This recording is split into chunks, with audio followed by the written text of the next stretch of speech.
Welcome back to this new CreepyNews episode. Before we begin, I wanted to give a big thank you to all the new subscribers who were sent over by Nightmare Files. I appreciate the support. Now, this case involved two sisters and it occurred in 1956 in the United Kingdom. To this day it has remained unsolved. Because of this, I thought it would be interesting to share the general details about what happened to the Ormesher Sisters. So let's get right into it.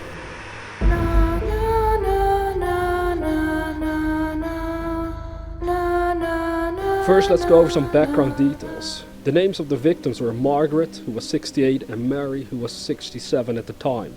It seemed they were one of those people that preferred staying in the same town they were raised in, named Ormskirk. They also had two other sisters, but thankfully nothing gruesome occurred to them. Among the locals living in the area, they were known as happy and helpful, so who would ever want to hurt them, let alone murder them? When they were still alive, they ran a tobacco and sweet shop, which was going fairly well for them. Edward, the father of the two sisters, ran a public house named John Bull on Chapel Street. Apparently it was considered the worst one in town before he lost his license and had to close it. They also owned a pub, but for that too they lost their license, but they decided to keep living in the same building. The property itself was described as having 10 rooms, a yard and even a communal courtyard behind the property. You could access the courtyard through the small alleyways located nearby. For security reasons, the younger sister, Mary, was advised over multiple years to store her money in a nearby bank, or at least have someone walk on her way home from the store during the evening hours. A woman by the name of Josephine ended up being the one walking Mary home every single night before the murders, and there never were any problems for over 5 years. In order to get inside the home, Margaret would always open a door from the inside since Mary didn't have a key to unlock the front door. So far, nothing out of the ordinary had occurred during any of the evenings Mary was walking home, but this would change drastically on the evening of May 5th, 1956. During this fateful night, for once, Mary decided to walk to her home alone. She carried a brown case which contained 150 pounds at the time. During this same evening, back at home, one of the neighbors reported seeing Margaret, the older sister, entering the garden.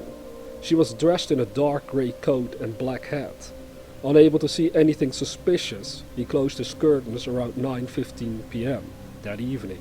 He did mention hearing a car horn and seeing a man who was known to do business with Margaret on a regular basis. Between 10 and 10:30 p.m., another neighbor noticed Mary walk past her home, still carrying the brown case containing the money. Nobody noticed anything suspicious or anyone suspicious following her, and she safely made it back home.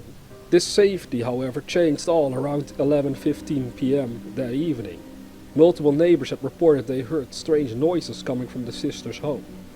Groans, breaking glass, bin lids clattering, and male and female voices were heard. Sadly for the women, the neighbors closest to their home didn't think it was anything serious, so they made no reports of the event. Had they reported it, perhaps the sisters would be alive, because the next day this is what they discovered. Around 10:30 a.m., a woman named Mrs. Whitehouse, familiar with the two sisters, went over with a cup of tea and found the store they ran to be locked, which was unusual. She waited an hour before going to their home to see if they were there. Once arriving at the home, she knocked on the door, but there was no answer. She quickly asked help from another local man named Thomas, and they went to investigate the yard behind the home. It was instantly clear something horrible had happened. There was blood everywhere. Thomas told Mrs. Whitehouse to stay outside while he checked the inside of the house. Not long after, he came outside again and simply stated that the sisters were dead and they had to notify the police. Once they arrived, they discovered the bodies of both Margaret and Mary in the kitchen. They were still wearing their usual clothes, but there were signs of severe blunt force trauma on both of them.